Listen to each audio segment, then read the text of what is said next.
1, 2, 3. Word. Hello, everybody, and welcome back to the Kewlcast. I am your host, Travis, aka T-Man Kewl, joined by my co-host. My name is Preston, aka Scotty Burr.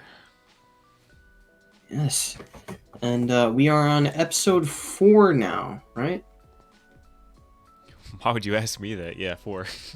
Are you what? Huh? You mean okay? Yeah, 4. So Right. before we reveal the topic today, how have you been? How have you been this week? I'm pretty good. Good. Got a whole week off of work, so I've been cruising with that. Oh yeah. I could have been doing a lot of stuff, but I didn't. Heard.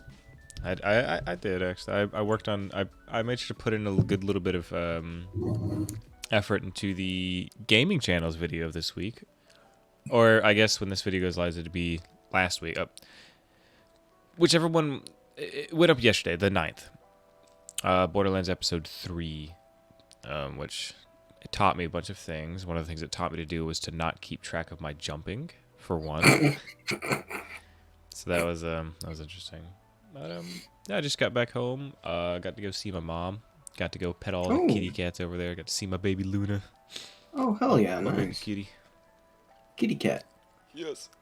Yeah, we stayed up like very late watching Kit videos and VC with Spencer last night. How much longer did you stay up after me? Like when I got off, I saw you and Spencer were messing around with the whiteboard thing. We goofed around with the whiteboard for maybe 10 minutes, and then not even, and then I just zonked. Yeah, when you sent that picture shared from whiteboard, I saw that on my phone, and it just said your name. It did not say you posted it in a Discord, so I thought you just direct messaged me. So I opened it, instantly opened camera, and sent that cursed picture. Wait, I don't... You might that one! Yeah. I was trying so hard to decipher what that picture even was. I don't What think... is it? You can't see it on desktop. You're gonna have to look it on mobile and crank your phone brightness to I did! I still couldn't tell. Yeah. Oh god. That's exactly what I did.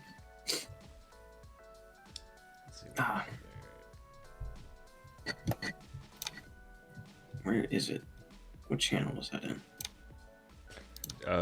Wins. When? See if I can't find... I took the same picture, but with flash on it. It's this. I can see it better in desktop a little bit. Oh my lord! What? Is there another... With and without flash. Same exact picture. Oh my god. I was really hoping without flash you'd be able to vaguely see my face. Because that would have been so horrifying. Oh, now I wish I never knew. Let's get that out there. But, not much going on with me this week.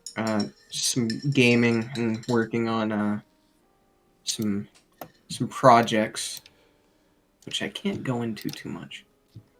All I know I've been playing. I've been offered a position as a voice actor, and that is all I know. Yeah, he's been promoted, boys. Ho ho. Ho ho. But I've been playing some Witcher 3, giving it another go. I saw that. How was that game? It's going really fun so far. I'm enjoying it a lot more than I did the first time. That's cool. I have never played a Witcher game. Never ever. From what I've seen in like today's age, and I might someone out there might hate me for saying this, but it seems like the third is the only one worth playing. Like the others are great, but they're really outdated now. If I remember, aren't the 3 Witcher games like tied in like how Mass Effect is, where choices made in the first and second game, if on the same console or whatever, will affect how things will out for the next game over? I think there are some elements like that, yeah, because there was an option when I loaded up The Witcher 3 to simulate my Witcher 2 save, which I don't have, so I just click no on that. Nah. Go find me one. Surprise me. Yeah. Randomize it, bro. But yeah, the topic I'm bringing to the table today, I was really struggling to find something that keeps the energy of the creepypasta one from last episode without burning through all of the fun, creepy topics that I came up with after that episode. I decided today we will be discussing Easter eggs. Ooh. In games, they can be in games, movies, TV, whatever Easter eggs have tickled you over the years, you know? Yeah. It tickled me, man. It's just, yeah. Yeah. Yeah, I do have a little list here to guide my favorites, but do you have anything off the top of your noggin that Easter eggs you like? Lots of Easter eggs I like. The one that is currently still like burning fresh in my mind is the FNAF movie. They made an Easter egg reference to Sparky the dog. Oh, which is a I believe that was one of the first fan theories, one of the first big fan theories confirmed false way back in the day.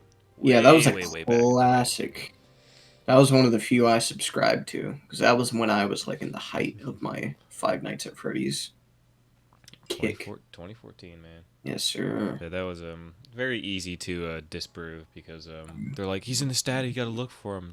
No, people just crank the brightness up and it's just pixels. Yeah, it was never real. I wanted to believe it though. Yep.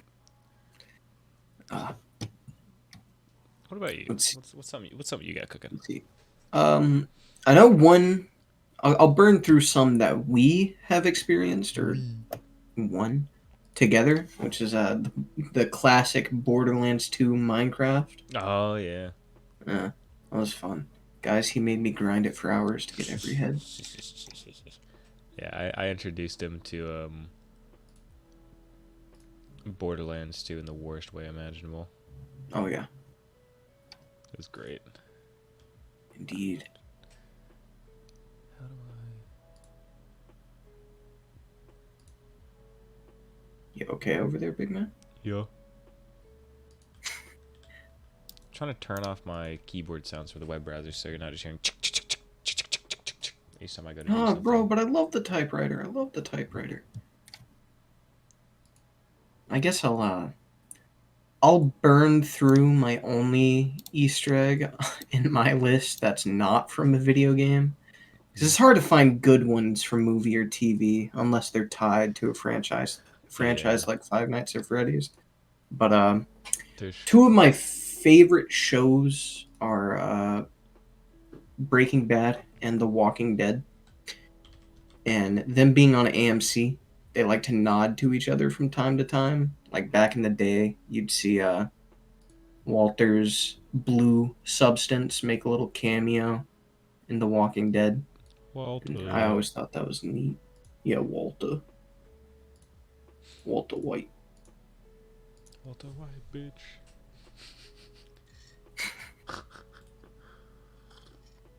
Yeah, that is a lot of these Easter eggs are definitely going to be games. I feel that we're gonna talk about mainly because we play a lot of video games. But believe you me, we play video games. And Easter eggs in general are just more catered to games and being interactable because there's plenty of movie and TV Easter eggs, but like the one I mentioned, it's always like, oh, that's an item from another franchise. I see what you were doing there. Right. Movies are more so, oh, did you catch it in the 3 frames it was on screen for? Whereas games are, like you said, you can directly walk up to it more often than not. You have to go out of your way to find this thing. And actually be able to see it and go, whoa. And I love ones that have little quests or wild goose chases to find them. Like, there's Saints Row 2, where you can find a bunch of islands if you go out on a boat. And they have arrows, and if you keep following the arrows, you eventually find like a big... was it a kraken or the giant bunny thing they always have? One of those things. Oh, speaking of which, I guess kind of an Easter egg, kind of a glitch, kind of a creepypasta. Mm. It wasn't intentional, but along the lines of Saints Row 2, I watched a pretty neat video talking about game Oh, myths, game theories that turned out to be true. yep. And it was in Saints Row 2 in the zombies mode. There's a Yep. like an arcade zombies mode, which I've never played Saints Row 2 extensively. You can you can get out of bounds, but if you get out of bounds with the zombies mode, you can explore the entire island that's out rendered. Because I'm assuming the reason for that is because when you're in the actual game, the out of bounds zones are not very plentiful because everything's already rendered in. But Right. there's a weird I would call it an Easter egg, a very malicious Easter egg, an unintentionally malicious Easter egg, because again you have to kind of go out of your way for it, but there is a shadow man that will follow you around Yeah. when you're out of bounds, and if he touches you, he will actually break your game. Not even like, Yes. oh, your game crashed. No. Your physical copy of the game will be ruined. You can't. It will freeze every time you try to load the game up. And that was completely unintentional. Like, Volition had no idea this was a thing that happened until years afterwards, where people were actually able to prove that it was a thing that exists. Yeah, that's one of the most interesting ones to me that I've heard of. It's not even if he touches you; it's if he's on your screen for like more than a couple frames. Because He was able to be on your screen because that was the scariest thing was you could see like his shadow like flickering around. You'll see the shadow of a person like getting closer and closer to you, but it's like an invisible NPC whose shader would bug and you'd see his shadow get illuminated, and when the invisible NPC interacts with you. I don't so many like that's not just one thing that goes wrong. That's a lot of things. That's an invisible NPC spawning. That's his shaders going out. That's him breaking your game, interacting with you. That's your game forever seizing up on every save, even new games. When he that's so many, and they had no idea. They had no idea. They had their own malicious little Easter egg, their own little bug. So weird. Which again, that's stretching Easter egg. I wouldn't call that an Easter egg, but I wanted to include it. No, yeah, that's definitely a gray area that I feel is valid to be included. The only reason I say it happens when you look at them is it was always framed to me like people go through their footage like, oh, my game crashed, my copy is ruined. Why is that? Why is it like that? And then they go through the footage and see like 3 frames of the shadow man and spooky stuff. Spooky stuff indeed. Still just one of those things you think about and go, dang. How? Yeah. How? How did so many things go wrong to lead up to that? And another, moving on, another kind of type of Easter egg that I feel is very rich are what I like to call time paradox Easter eggs. When you have like a prequel in a series or a remaster that takes place like earlier in the timeline than a more like popular sequel, and you do something in that story to prevent the actions or the events of the second game or whatever, and the game kind of nods at you like, ha, you tried. We're not going to let you, but you tried. Another one of my favorites, Metal Gear Solid does that a lot. In 3, if you try to kill Ocelot, or I think there's a couple other characters it happens with, you get a special like death screen that says time paradox. See, the only experience I have with an Easter egg like that is the Modern Warfare remaster. Mm. Beautiful game. This is the only modern remaster that I've ever played that was like that's a remaster. That's how you remaster a game. But I think that was a nod. It's a nod to you tried to stop it, to nod to something people tried to like. Oh, it's like. In the original game, there's a theory of, like, because Modern Warfare 3 comes out, and then you go back to Modern Warfare 1, it's like, oh, but Modern Warfare 3 says he's there, but he's not there, or whatever. So it's a nod back to that moment of you being able to secretly snipe him, which was fake back in the day. And then, so to nod to that old theory, and then you failing doing that, saying is its own thing. But the achievement was also called Time Paradox, which Yep. I think is also a reference back to Metal Gear. I never knew Metal Gear was the quote unquote predecessor to Time Paradox game overs. Now, I don't know if they're the first, but they're like the one I know as the first. I'd There imagine that'd could be be some iconic. other. Oh yeah, because there's memes like what's his Memes, face? Jack. Shut up. What's his face? I think it's Major Zero, or maybe the Colonel voices that. I don't know, but he'll scream at you instead of like Snake, Snake. Oh, he's dead. He's like Snake. You created a time paradox, and a lot of people memed that. But yeah, Modern Warfare, the remasters were the other big franchise I have under this section. I also included, it's not really a time paradox like mission fail, but it's like you said, it's a nod back to like, oh, guy wasn't there, but he's there in the remaster. It's Modern Warfare 2 remaster. In the no Russian mission, you can wait behind for a little bit, and you'll actually see Yuri laying on the ground Really? when he was supposed to be there, like Modern Warfare 3 says he was supposed to be there. He's actually there in the remaster, laying on the ground. That's cool. I really like.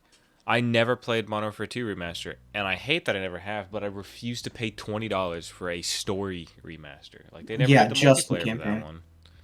Yeah. I know why they didn't do it because they didn't want it to outshine the reboot because it would have. Yeah, Believe you me, 100%. it would have. It would still be played today, I guarantee you, unless they did something to booger it up. But never did get around to that. That is a really cool detail. I like that. Yeah, Yuri he's a G. yeah. And if you try and shoot him, you get a friendly fire will not be tolerated. Oh, that's so smart because Private Allen, the guy you're playing as Yuri at that moment, is with you trying to take out the bad guys. So Yep. he is at that point in time, like 10 minutes after what just happened. His team's switching sides. Yeah. And the only other one I can think of is also from Modern Warfare 2 Remastered is during the training somewhere another you can shoot Shepard and it'll just give you an achievement like I forgot what it's called, something premonition. Oh yeah. Yeah.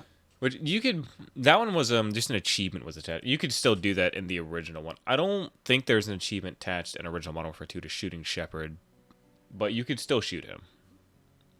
So Yeah. I think with remaster they just add an achievement to it. Yeah. I only mention it because during my research for these Modern Warfare ones, everyone would bring that one up. Mm-hmm. So had to include it. It's hard thinking of a good Easter egg because I could having as many hours as I do in Borderlands 2. I like Borderlands 2 is chock full of achievements, chock full of references. 1 in 4 lines of dialogue, I'm sure, have a nod back to some weird reference. Yeah.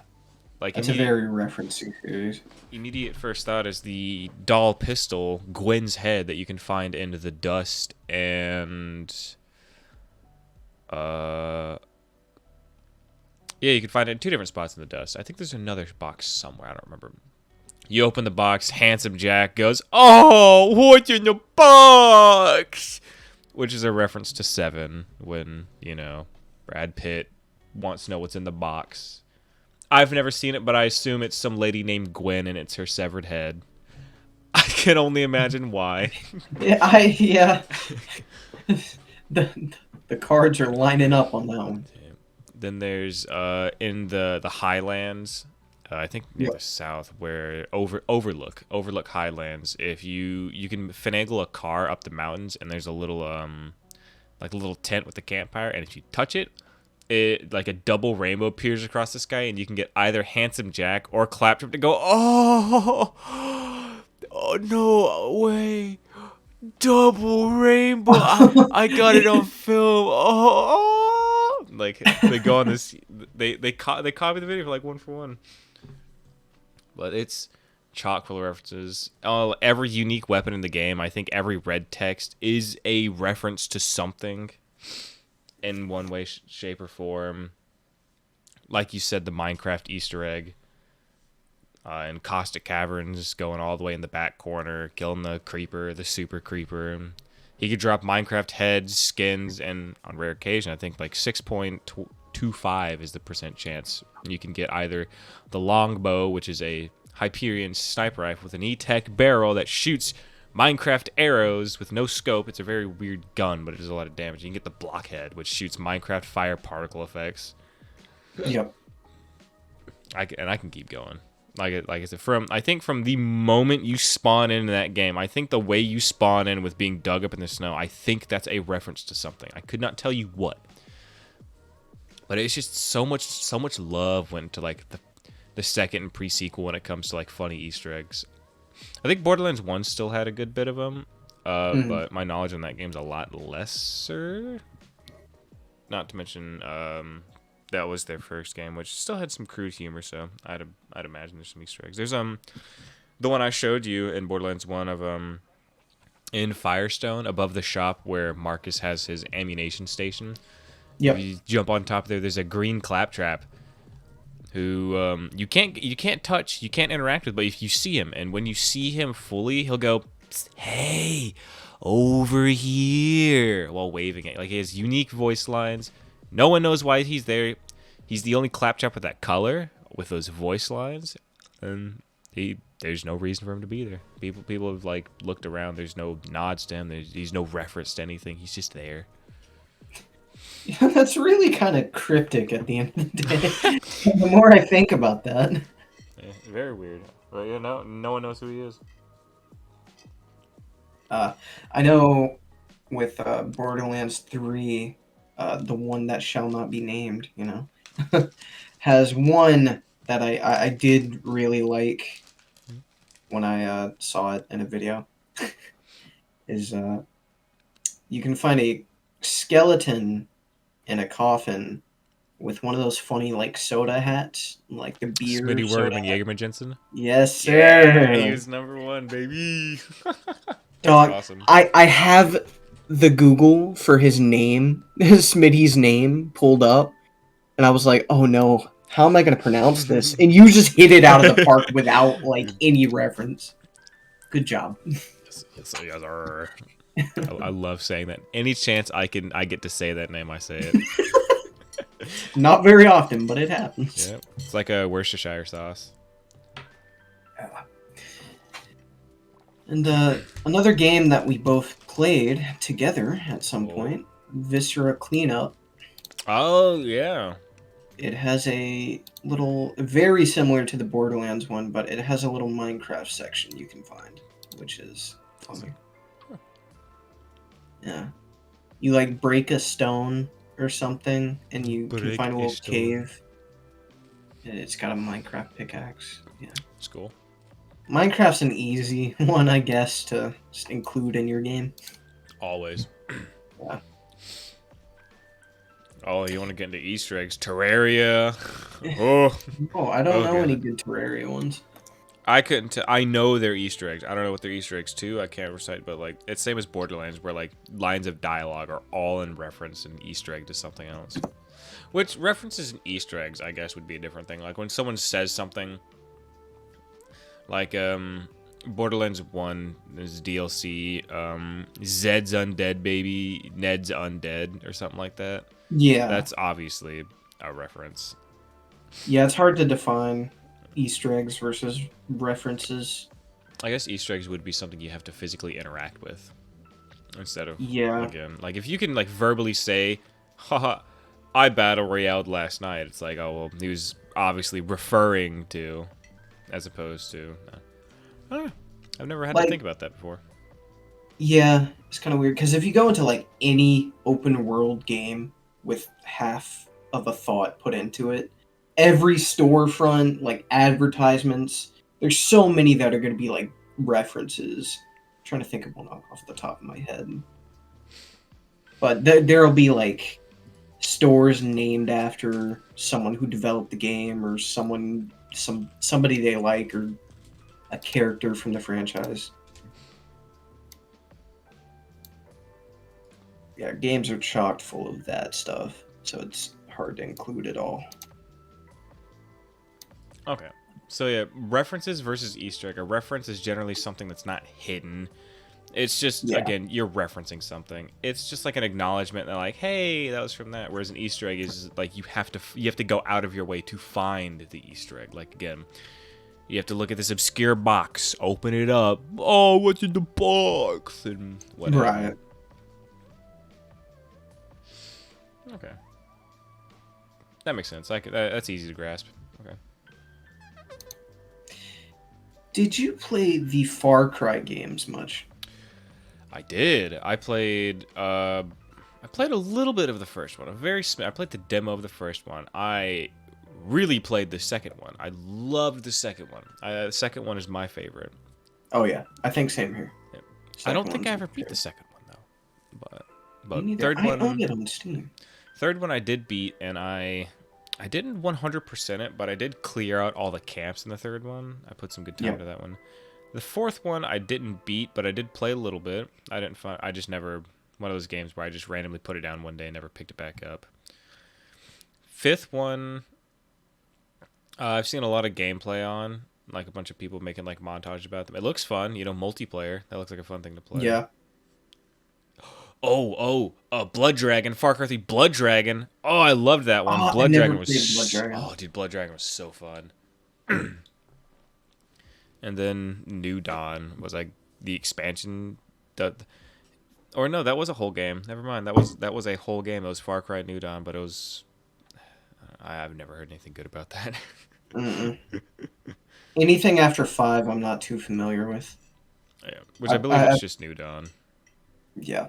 No, 6. There's 6. Right. Yeah, 6 as well. Again, I don't hear anyone talk about 6. Yeah. I played a little bit of it, and not a fan. Had potential, but they dropped it. But the reason I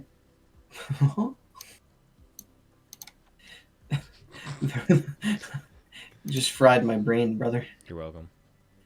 The reason I bring it up is their secret endings that they do, which I love. With 4, when you are sitting in Pagan Min's, like after he brings you to his palace or whatever. Oh yeah. Yeah, you can just he tells you, wait here, I'll be back. And normally you're supposed to just leave, like break out of his palace, dip, go find the rebels, right. Do everything you can to go against the antagonist person. Yeah. But if you just wait there for like 10 minutes, homie just comes back and he gives you exactly what you want and you're chill and the game ends happy. And I just think that's something you want to do in almost every game. Like, what if I just didn't? Right. And they kind of reward you for not doing anything. Which, granted, you have to sit there for, I think, like 10 minutes or something like that. Like, it's a little bit longer. But still, no, I love that kind of thing where you could end the game right at the very start because it turns out like some twist where that guy's not... He is a bad guy, but he is who he says he is. Yeah. Which is why it's unfortunate that people always say, oh, he sucks compared to Voss. Because him and Voss are two very different characters. Very different characters. Very different. It was just kind of hard to top Voss. No, it's like Handsome Jack in Borderlands 2. You're never going to top him.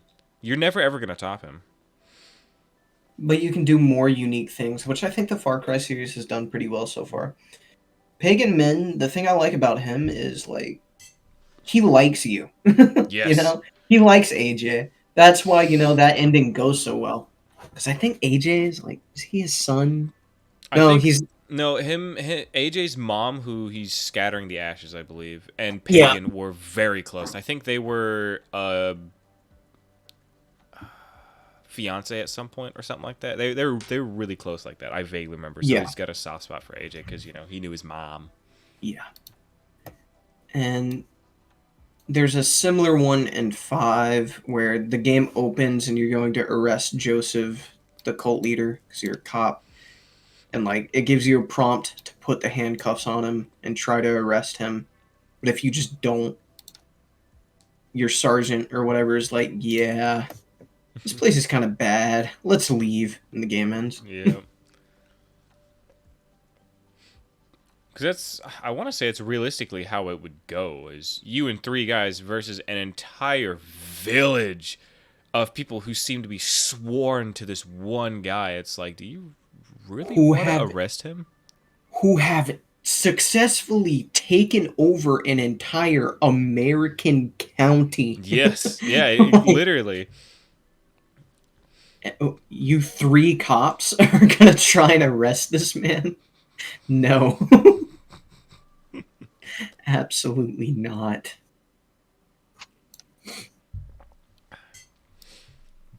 Love stuff like that. I love Easter egg alternate endings where it's just as simple as, like, oh god, the game start, but I gotta go do this thing, and you come back and you're seeing credits. Like, what happened? What'd I do? Yeah. Oh, I beat the game. Easy as that. To turn the topic a little bit, what is an Easter egg that you went out of your way to figure out and you fucking hated it? Like, you were like, I can't fucking believe I just spent that much time doing all of this just for that. Oh my. An Easter egg you just, like, not even like, oh, that sucked to get to, but that's cool. No. Easy or hard, the outcome, what you got as a reward, no. Absolutely zero. None of it. I'll give you some time to think. For me, Five Nights at Freddy's Security Breach. Oh. There are, like, I think 12 different endings to that game or something. Of course, one is only canon, as per usual, but it's a whole thing. I have a whole spiral of why I just don't like Security Breach. Stealable products, I don't like their story. To put it as simple as possible, Steelwool makes really fun games. Their story is just bad, which and this is even coming from the side of, like, Scott Cawthon, the man who made one of the most complex stories to a franchise ever, passing it off to someone else, and I'm sure they don't even know the full story of it. This is like with benefit of the doubt of, like, you guys probably don't even know the rest of the story you're about to build onto, and even with that, I absolutely hate it. But so that's already convoluted, having this very vague story, and now you have a game that has like 10 different endings to it, which does not help. And I'm gonna stop myself there. I can keep going, but for a little context, when Help Wanted came out, which when that first came out, I thought it was just its own little spin-off series. Like, I thought, oh, FNAF in VR. They even gave it its own little story of, like, the game you're playing was created by Fazbear Enterprise to kind of, like, play off all the incidences as hoax in a sort of video game title, which is fun. That's a cool little non-canon way to tie it in. It's canon. I'll go ahead and say it there, but this is how I thought. Which that even that being canon, I don't mind. In there, you kind of slowly uncover that, like, security guard you're listening to, or developer. I don't know. Her name's Vanessa. Yep. I don't know if you ever learned her name in that game, but she's later proven to be Vanessa. You listen to the tapes, and she's like, collect all these tapes, figure out what the next part of the story. You collect all the tapes to figure out all the tapes were, like, pieces of the virus, the malware. Yep. Or glitch trap, whatever people want to call them. There's 1,000 different names. Just to find out she's like, I loved her original idea, because when you find the Vanny mask, it's played up that, like, this is some devoted psychopath wanting to follow in the footsteps of William Afton. I love that. Someone so devoted with some psycho-crazed killer that they want to, like, step in his shoes. Yeah. Love that. Love it so much. So when people were like, oh no, she's clearly brainwashed. She's super brainwashed. I was like, I don't like that. I really hope not. Which I was in the lesser half of people. People did not like the thought of just someone being another brainless killer, just trying to follow. People did not like that at all. Right. Which it was just a theory, as per with it, because it's proven in Security Breach. When you go through all these hoops, you have to find all these gay arcade cabinets, which sometimes you can only access within the hour that it's available. Doing like you have to be a little particular. It's not too terribly hard because my dumbass could figure it out, but you still have to go really out of your way to find these arcade cabinets. The Princess Quest, you have to do 1, 2, 3, and then I think you have to do something else. I don't remember, but it comes out. You go through the game ending steps, and it plays out the little comic strips. All the endings are played out in comic strips, which I'm sure the ending is just like my circumstance. It, as a story perspective, is not as bad as I'm making it out to be, but it's how I was experiencing everything. Like, at the start of the comic strip, Glamrock Freddy's like, get behind me, and he instantly gets dismantled right in front of you. You go to run away, this and that, and because you did the Princess Quest things, it's revealed that Vanny, she really was Vanessa the Night Guard. You broke her brainwash curse. Oh my god, you're here. Oh, we gotta get out of here. Yay, happy ending or whatever. And I was like, I was also revealed, like, because I was excited to see all the alternate endings. I was really invested in that. I was then told by a friend every single ending, Glamrock Freddy gets dismantled, and that is the only one where he remotely lives because you take his head. And I was like, well, on one hand, thanks for fucking telling me that. But then on the other hand, it's like, wow, they put like no effort into any of these. I don't know. So it was a culmination of things, but to go through all of that work just to like get her like, oh my god, Glamrock Freddy's dead. Whoa. Oh, you did the arcade cabinet. Whoa. My brain went, oh, kid, let's get out of here. We gotta go. And then I don't know. I was so pissed off. I was so pissed off. I was like, I can't believe I just sunk so much time figuring out the secret. Just to figure out the secret disproves something I was really hoping wasn't true, which was the whole she is brainwashed and taken control by the fucking glitch Mahabiter dude. But then to also receive information that every ending is almost identical to one another, at least in one way, shape, or form. I was like, god damn, dude.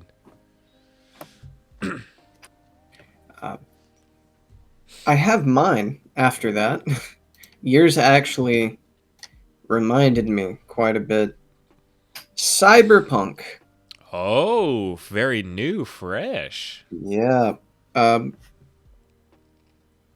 this isn't to shit talk Cyberpunk. I played it for the first time this most recent December. Very easily became one of my top 5 games. Shit talking. But there's a big but. But with 2 T's. There is a quote-unquote secret ending to the game that, in my opinion, for how I played the game, how I experienced the story, is the best ending, I think. There's a caveat to that. Anyway, the requirements to get it aren't, like, extensive, but they're really a gut punch. For example, the context, this will have mild Cyberpunk spoilers, but this game, do you care about that? I don't care, no. Okay. But anyway, the whole context of the game is you have Keanu Reeves in your head. Johnny Silverhand, he's in a chip that's stuck in your head.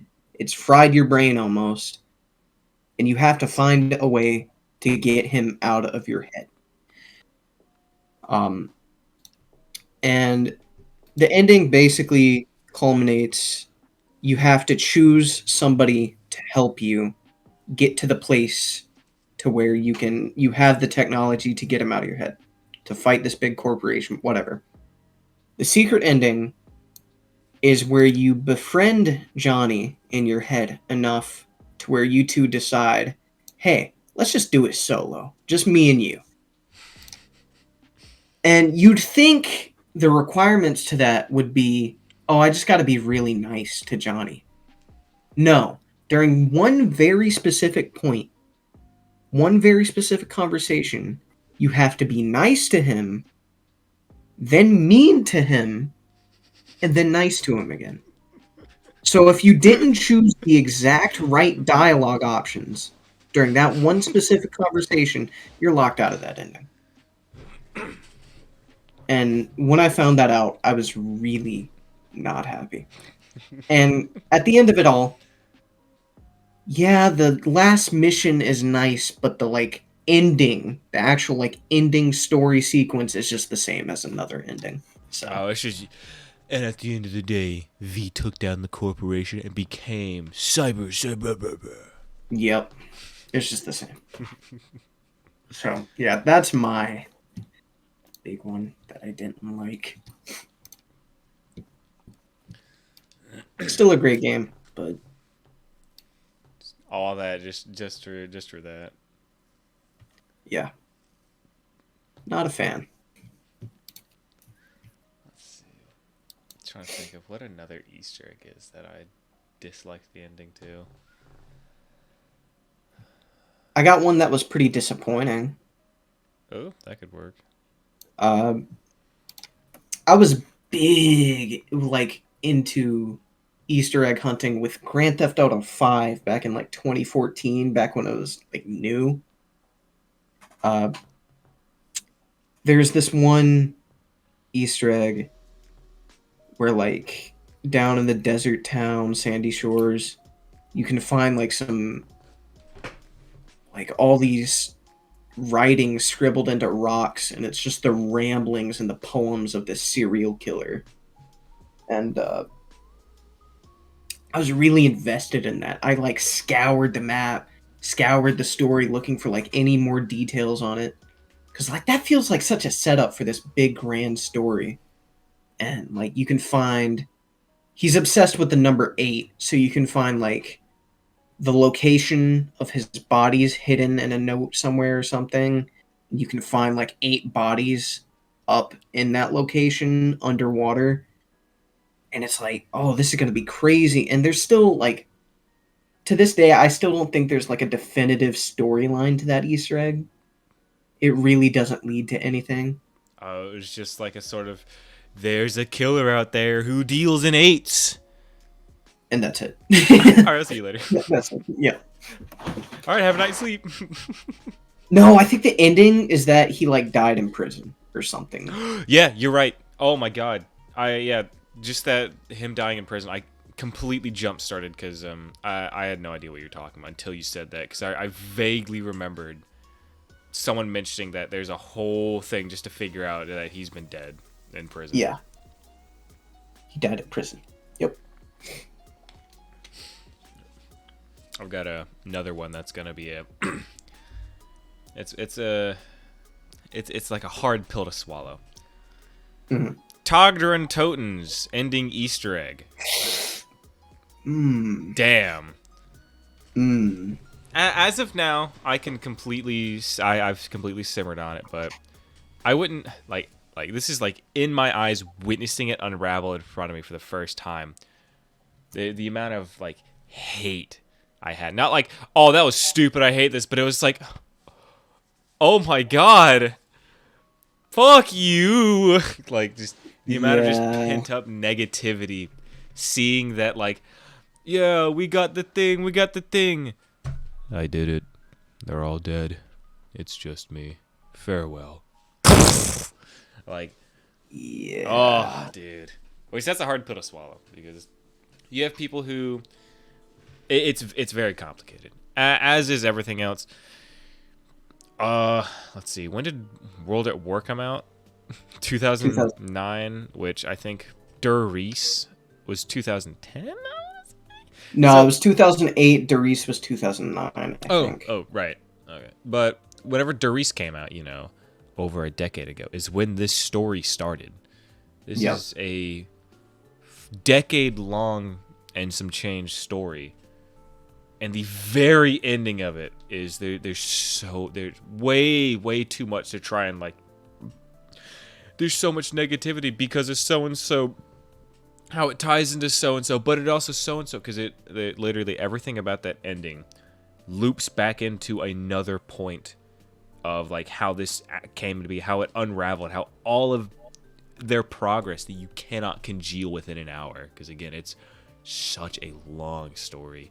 Yeah. All for it to end like, which nowadays I can look at that and go, like with full context of everything, looking over all that past info, it's like it makes complete sense. It makes 100% total sense. Now the way it was portrayed was unfortunate because the amount of budget cuts and all this thing. Yeah, that's what got to me the most. Don't get me wrong, it was beautiful artwork, the drawn like artistic cutscenes, but After Black Ops 3, yeah, that stung. Not only that, but you still have like the Chaos DLC coming out during some of that time. oh, the And Chaos, the Chaos story all is of theirs still got getting... fucking animated.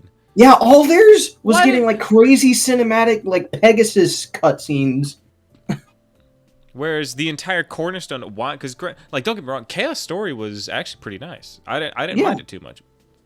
But I was there for premise, as was everyone else who was there for premise, just to watch us unravel remaster, storyboard drawings. It's like, god damn it, dude. Which loops back into what I was saying was just the initial reaction, all that negative emotion is just I could not explain it because like you were saying, it's just there's so much to it. Yeah. Like all of that like favoritism to like all the effort they're putting to Chaos just for them to leave it on a cliffhanger that they will never go back to. That's what gets me.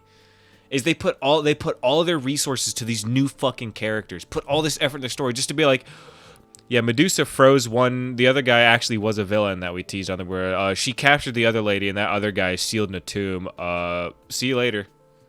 Yeah, never again. Yep. Just That's completely left up in the wind. I just like everything in BO4. It would have worked better if it wasn't in BO4. Right. Like I feel like if Chaos was what they did for Cold War, maybe that would have been goated. Mm-hmm. Because I'll be honest, like, Cold War, I really don't care about its story. Like, because I don't know. Dude, I loved the concept. Like, we're in the new universe now. Samantha's out there somewhere. Eddie's out there somewhere. Where's this going to lead? But the whole operators thing and the whole, what was the name of the whole squad or whatever? I forgot. I don't know. All I remember of names is Viper 2-1 because he's the helicopter pilot. Yeah. I didn't mind the gameplay. Gameplay was... No, that works so well for gameplay, but like the whole operators thing and all that, you can't really tell an in-game story with that. You just have people speaking in your ear through the radio the whole game. Talking in your ear constantly. Oh my god, dude. So disconnected that way. Which is fine when like a lot of the talking is the like rant, like cause like with D Machine, I liked it. I was fine with that to an extent because you could get each time you spawn and you have like one of 5 different characters who will be talking to you and all of them giving their different inputs, and I liked that a lot.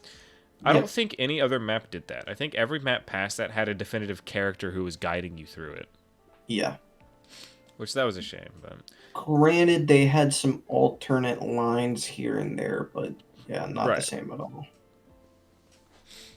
Yeah, like I really wanted to enjoy it because again the story was really fun. Not the story, but the gameplay was really fun. I really did enjoy the gameplay. It was a little monotonous in a sense of whichever gun you pack-a-punched first was going to be the gun you were going to keep. Yeah. And by the time you were able to afford pack-a-punching another gun, you were too late in the rounds where a lot of guns drop off. It was kind of like the same issue like BO4 had, where points per hit just wasn't a thing, and I still, to this day, will never excuse there being points per damage percentage done. Yeah. Because, again, it forces you to, like, you can't use a weak gun in the later rounds. You Yeah. literally cannot, because you won't make points off of it. Which they countered that in Cold War with equipment and whatnot. But Yeah. I actually liked Cold War's point system a good bit. If it's not going to be points per hit, I like points per kill. Yeah, that's yeah, fine. It's fine by me. and again with the equipment, you have so many other ways to kill a zombie. Yeah. BO4, oh Jesus. Yeah. BO4's gameplay was so close. Like, I loved a lot of the changes they did for it. It was weird. Don't get me wrong. At the time of witnessing a lot of these changes, I did not like it, but over time, I enjoyed the Perca-Cola system.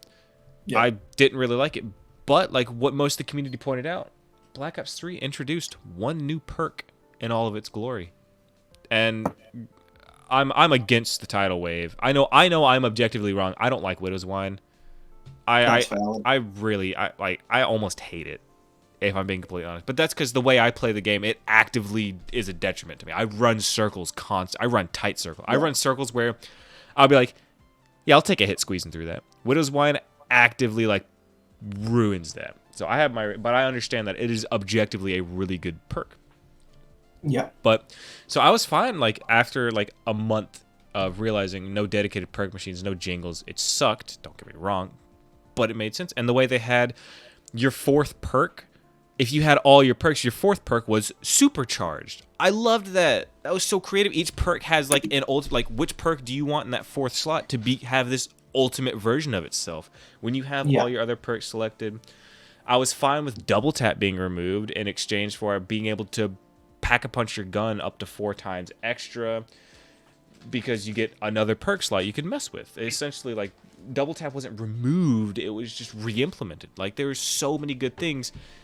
I truly believe if they did not change the point system, I would have spent so much more time on that game. So much more time. But the point system completely just put, it just threw that game face first in the dirt, dude. Yeah. Once I truly discovered the point system and realized, that's why I can't get above 10k points on round 50. Yep. That just kind of stopped whatever enjoyment I could have had out of that game. I remember the game where it truly revealed to me just how awful that point system is I think June was there. I think it was you, me, and June. We were playing with bots on Alpha Omega. We started on round 30. We could not get a no. We didn't start at round 30, but we made it to round 30. But from rounds 18-ish all the way to 30, we weren't doing a fucking thing. Because at some point we would go down, we would lose our perks, and we could not make our perks back. Because damage per percentage of health done, those bots were doing all the fucking damage. No matter how many bullets we were putting into them, we were getting no points back because we weren't securing that kill, because we weren't doing enough damage. Those bots and that's what it revealed to me was, oh my god. Not to mention, I love point funneling. I love buying a weak Black Ops 1 Kinder, buying the MP5K on round fucking 22 and just, I love it. But Granted, I understand why they wanted to do away with that, because I feel like the nature of zombies, you should be being encouraged to kill more zombies, not to keep them alive and funnel money out of them. But that was so fun. That's such a charm to classic zombies. Yeah, point funneling. I agree with what you're saying. Is I absolutely see what they were trying to do. I see why they wanted to do it, but they also had to understand that was a core mechanic. That was the mechanic everything centered around. Yeah. The way getting points to get your weapons to do this, and the second they fucked with that, yeah. Oh, dude, even in Cold War, again, Cold War is the better of the two. It's the cooler looking brother, but they both still have autism at the end of the day. Yeah.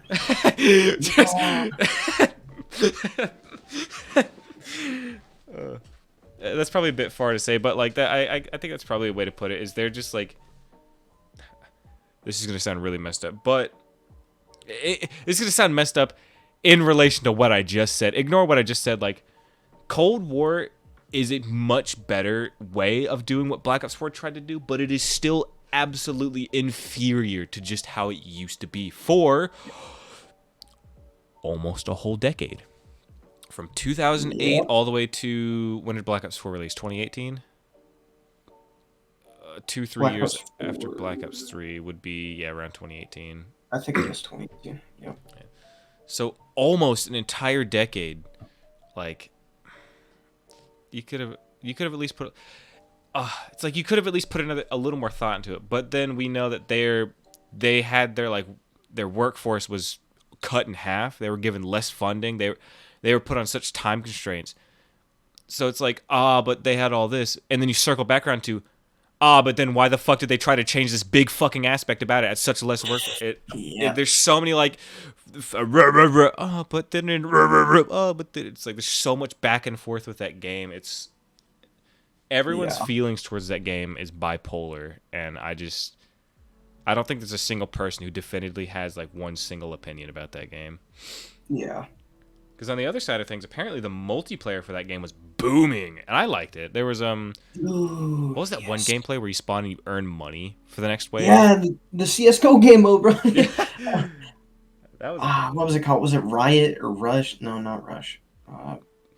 Something R, I think. But yeah, that was my favorite game mode. That multiplayer was fun, dude. I didn't play it much because I'm a zombies guy. I don't play any multiplayer much, but it was fun. Right. But yeah, like everything about BF4 just led into that Easter egg, that final Easter egg that put that little moldy rotten cherry on the top of our deliciously crafted decade-old cake that was preserved perfectly. That just spoiled the entire thing. Yeah. Yep. That is a dense package of negative feelings sitting at the bottom of your chest, especially with like how it opened up the premise story with Blood of the Dead. Oh my god, the amount of tears that were shed at that shit, dude. Just for every cutscene after that involving premise to be fucking pictures. Oh my god, dude. Yeah. It was. One of my fondest so bad. memories in zombies is the fact that we got in on Black Ops 4 so early that we were Easter egg hunting on Blood of the Dead. That was fun. Which, hindsight, we wouldn't have fucking done anything. It had a fucking Morse code. Fuck you, Morse code, you stupid piece of shit. Why ever include it? I thought we left that shit behind and buried, but yeah. Yeah, that's fun. Which even the first solid attempt we made at getting really far, it was me, Junebug, KP Money, which was June's dad, and I think you were there. I was. You were there, but we made it all the way to the spiritual Raven step. The Raven bugged out. Raven wasn't spawning. Like we would hear it's crowing. We would go up and down just to realize we did everything right. It just bugged out. I stopped trying on that. I stopped playing that map after that moment. Yep. Not a good map, but I have a lot of good memories associated with it, and the story was baller. So. Yeah, that was definitely on the same trend of your Cyberpunk of.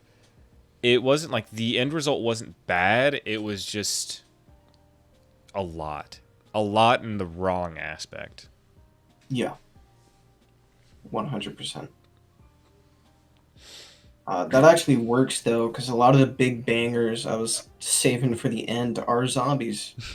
Oh. Because you can't talk about Easter eggs without talking about zombies, bro. Right. The game that centered itself around Easter eggs and popularized itself over said Easter eggs. Oh. It was an Easter egg, at its first conception.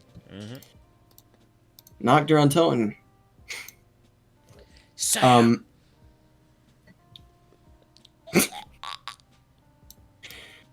Do you not know about Space Dog. No, yeah, Sam. Zombies scream Sam. Dude. And that's where Sam comes from. Yeah. Yeah. Zombie Dog, dude. Oh. Space Dog. Space Dog, yeah. My boy Space Dog. Fucking Zombie Chronicles actually giving a nod to the Space Dog theories. Yep. That was funny. He's in the game. My boy. I wanted to bring that up because that's not really an Easter egg quest. Like, zombies after a certain point, the Easter eggs, quote unquote, aren't even like Easter eggs. They're straight up just main Yeah. quests. But I wanted to bring up Space Dog because he still classifies as an Easter egg. He's a dog. He got that dog in. What are the Easter eggs you got? Because we're at the hour mark. We should start wrapping this up. Which I want you to say what you have left, and I want to point out just one more little thing. We won't go on a tangent about it, but just one little thing I want to point out after you're done. Well, I had another one, but I didn't put it down on the list, and I forgot it. So no more from zombies. It's funny you say that. My last question was, what was your least favorite zombies Easter egg? Like main Easter egg, like from all the way from Black Ops 1's Ascension all the way to Black Ops 4, like not including, like, ignoring Morse code, because that is objectively a horrible thing that will make any Easter egg the worst Easter egg. Like, ignoring Morse code steps and the 2 times they're introduced. What is an Easter egg that you have at least attempted in zombies that you just hated? Like, your least favorite Easter egg to ever try to go for? Garud. Bumstead! No hesitation, Garud. I absolutely feel it. Because not only is it not a fun map to maneuver, because it's so tight, but it also has one of the worst steps to have for a tight map, which is quickly haul ass to this place and maybe hold square and not explode. Yeah. Mine are very BO3 focused because I didn't really start getting into Easter eggs until BO3. But another one, Shadows, just because 4-player. Oh, good point. That is a good point. Shadow's 4-player restriction is stupid. Any Easter egg where you cannot do it solo, yeah, it's immediately knocked down from whatever high tier it is, in my opinion. Because the issue is, unless you have like a core squad, you've got 2 really good players, one kind of okay guy, and then you've probably dragged in someone who's like throwing the whole thing. Which even then, like, our entire conundrum is we've been trios this entire time. On PlayStation's you, me, David, which sometimes there's Junebug. Junebug was a prominent player for a lot of us. But I guess whenever the trend of June came around, David kind of wavered out. So we were still stuck in that trio phase. Yeah. Which looped to what I said is usually you have your solid trio going, and then a complete stranger or someone you just you don't know if they, like, you just don't know them. You don't know if they're worthwhile what they're doing. Yep. That is a very good point. We can't break the trio curse. Never. Which hopefully one day. You gotta one of these days bully David to put an indescribable amount of money into a computer and join us. I mean, he's got a Steam Deck, bro. He could join us if he wanted to, bro. And fairness, Steam Deck is buggy. I don't trust Steam Deck. It is buggy. Yeah, it is buggy with a lot of multiplayer stuff. I completely forgot about that too. So yeah, that's a valid point. I gotta say, because I'm in the same boat as you. I've been playing zombies all my years. I played, like, when World at War was brand new. I played a little bit there. I played a little more in Black Ops 1. Black Ops 2, when I finally got my hand on my own copy, that wasn't Redbox. That's where I started kicking. That's how I developed my playstyle training, was because on Origins, love that map, I was the dedicated zombie trainer because I didn't know anything about any of this stuff. So I was like, hey, you guys just go do that. I'll run these guys around. Yes, sir. So my zombies trainers rise up. My crawler. So a lot of my experience comes in BO3, which is why my least favorite Easter egg to attempt does not come from Black Ops 3, is because I'm so familiar with Black Ops 3 that what would have been an Easter egg I hate attempting, because it's in Black Ops 3, I'm so familiar with it, it's immediately not that hard of an Easter egg to do. So I gotta think back. It would be... My brain keeps going to Shangri-La. Which this comes from a hatred of, I do not like Shangri-La. I don't like the map to begin with. And for starters, It's a 4-player requirement, of course. Yep. Secondly, again, I don't like the map. Third, a lot of the steps are irritating, which require complete synergy within your 4 players playing. You all have to do shit at the same time, which fucking hats off to you if you manage it. And then, yeah, Shangri-La is probably the one map that if we were to ever go for an Easter egg on, I'm probably going to be the one to groan in the background. Like, since it's on Black Ops 3, I'll be like, okay, I guess I'll join you guys on that. I won't be happy about it, but I'm not going to say no. Yeah.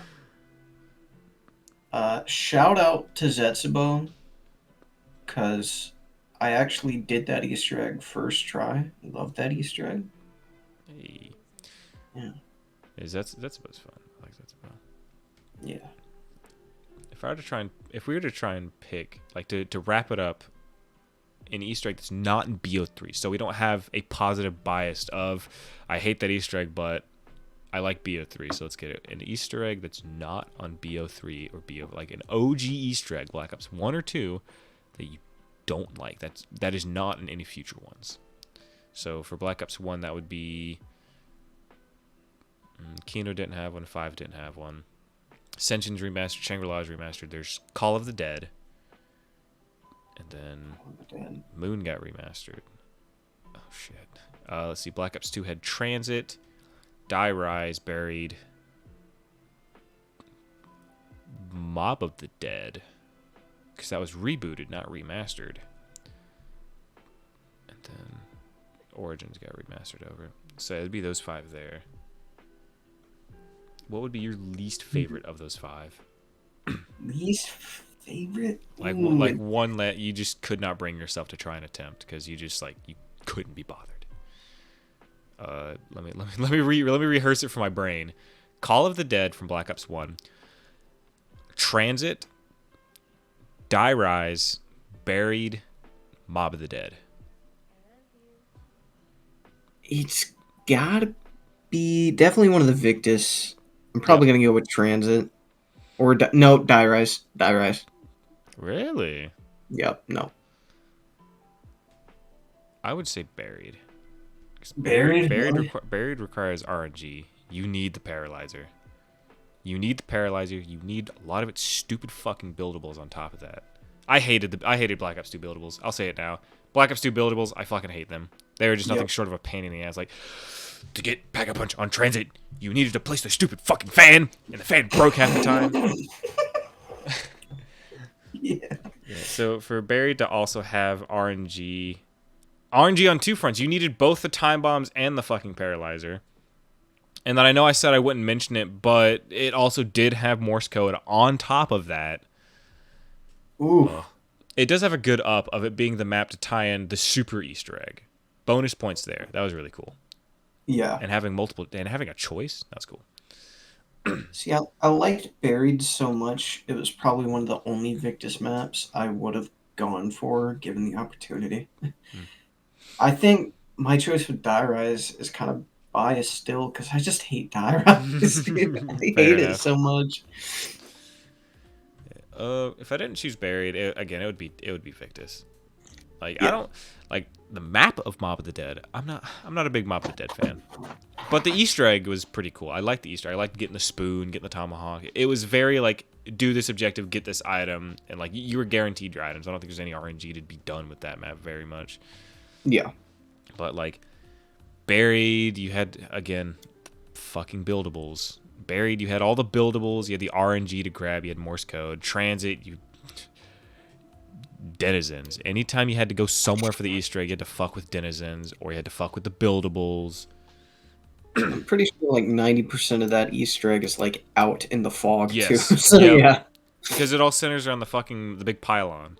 Yeah, the antenna tower, and then Die Rise. I wasn't against Die Rise, but it's one of those maps that I just would never play. Yeah. But Die Rise is on the better side of the buildables. Die Rise is my favorite map in terms of what Easter egg does and does not have to rely on buildables. You have to trample steam. That's it. That's really it. You have the trample steam. That's the only buildable you really have to fuck with. You don't have to juggle 3 different things. But then, Yeah. you have to maneuver that complicated-ass building. If you go one step too far, you have to circle around the whole thing. Yeah. Early day Victus Easter eggs just are really... Rough. Yes, very. But yeah. This is not a banger. I know bangers. This is not a banger. Banger. I wish I didn't know her. Oh, wow. So we're at the hour and 10-minute mark if you want to wrap us out of here. Alrighty. Thank you for listening to the Kewlcast this week. I have been your host, Travis, aka T-Man Kewl. You can find me at T-Man Kewl with some numbers on YouTube. This has been my. I have been joined by my co-host. My name has been Preston. You can find my YouTube at youtube.com/@ScottyBurr, ScottyBurr. Yeah. Thank you and goodbye. Thank you and goodbye.